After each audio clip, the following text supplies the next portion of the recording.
Ah, you seek me, Mr. Holmes. You wish to unravel the riddle of Elias Thorne, Mr. Silas Croft.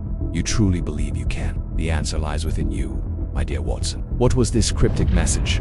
What was the hidden agenda? Was Elias Thorne merely a pawn in a grander scheme? The answers lay dormant within the recesses of his mind, guarded by a fortress of madness. Now, I never imagined that deciphering this enigma would lead me down such a perilous path. But fate, it seems, had other designs for me. The trail of the Alabaster Nightingale had only just begun. It was a silence broken only by the pounding of hearts and the ragged breaths of those witnessing this extraordinary unraveling. The truth stood stark and undeniable, piercing the darkness that had shrouded them in its depths. And then, as if emerging from a dream, Holmes turned to me, his gaze intense, his voice echoing with triumph. My dear Watson, it seems the game is at an end.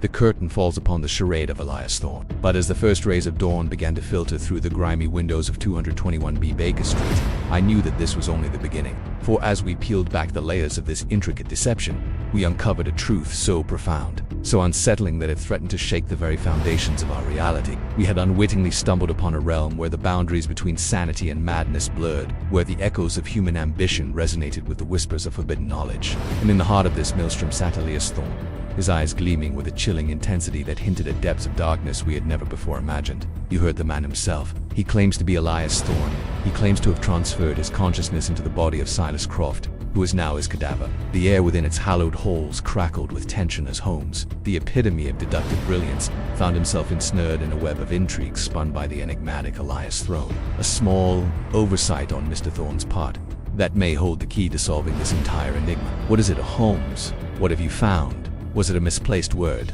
a subtle gesture, or perhaps a fleeting expression? My dear Watson, it is none of these. It is something far more tangible, a physical manifestation of his deception. Prepare yourself, Watson, for I believe we are about to expose the facade of Mr. Elias Thorne once and for all.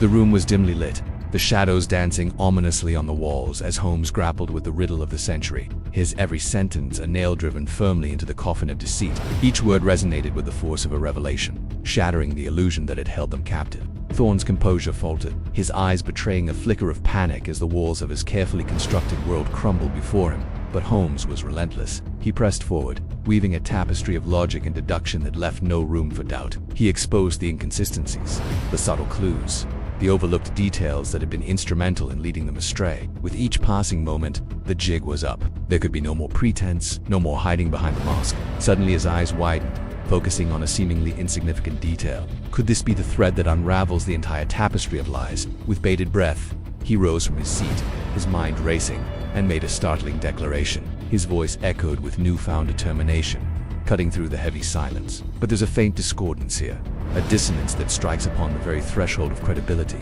He spoke of memories flooding back, of sensations so real they brought tears to his eyes. But what of Croft? What of the man who supposedly inhabited this very form until mere moments ago? Has he no thoughts, no feelings? Is he nothing more than an empty shell? My dear fellow, the crux of the matter is quite simple. Either we are in the presence of a remarkable individual who has transcended the boundaries of mortality, or we are confronted with the grandest hoax ever conceived. A hoax perpetrated by whom? By the same man who now sits before us, his face pale as alabaster, hence the moniker, the Alabaster Nightingale. He claims to be both the living and the dead, to be the hunter and the hunted, the pursuer and the pursued. What madness is this? Good heavens, Holmes.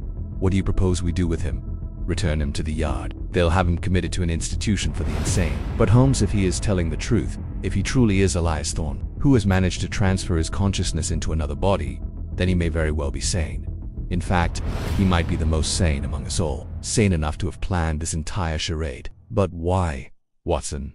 Why would he stage his own murder only to present himself alive and well at 221B Baker Street? Here is where your medical expertise proves invaluable. Watson, analyze him. Determine whether he is indeed Elias Thorne, whether he is lying, whether he is mad, or whether he is playing us all for fools. And what are the physical evidence? The body discovered in his study, the fingerprints, the DNA, the dental records, they all matched Elias Thorne. And how did he manage to eliminate the original Silas Croft without leaving a trace? That too requires explanation. But you see, Mr. Holmes, this is where things become infinitely more perplexing. For it appears Mr. Thorne, or whoever he may be, is anticipating our every move. Our conversation has been entirely recorded. Not only our words, but our expressions, our gestures, even our very heartbeats. My dear Watson, this level of forethought, this uncanny ability to predict our actions, It suggests a level of intelligence that is positively chilling. There is no escape from his machinations. Every exit is meticulously sealed. Every window locked from the inside. Every possible avenue of escape is cut off. And as for summoning the authorities, our phones have been rendered inert. They offer no connection to the outside world. This is like a macabre game. Holmes, a game with stakes so high that they defy rational comprehension. The rules themselves seem to shift and change, leaving us perpetually one step behind. What is this charade, Watson? What is the purpose of it all? Only the architect knows. And I fear that unless we can find a way to breach his design, we shall be trapped forever in this twisted labyrinth. Meanwhile, Elias Thorne observes us. Or rather, he observes me. His gaze is unwavering, Even now, as I pen these words, I feel his eyes upon me, dissecting my every move, measuring my every thought. It is as though I am not writing these words, but merely transcribing them, as though my very thoughts are laid bare before him, my fears, my suspicions, my deductions. He knows them all, and yet he remains silent. Like a puppet master, he pulls the strings, orchestrating this grotesque play. But why, Watson? Why? Why subject himself to such elaborate measures? Why risk exposure? Why court the possibility of capture? Good heavens, Holmes.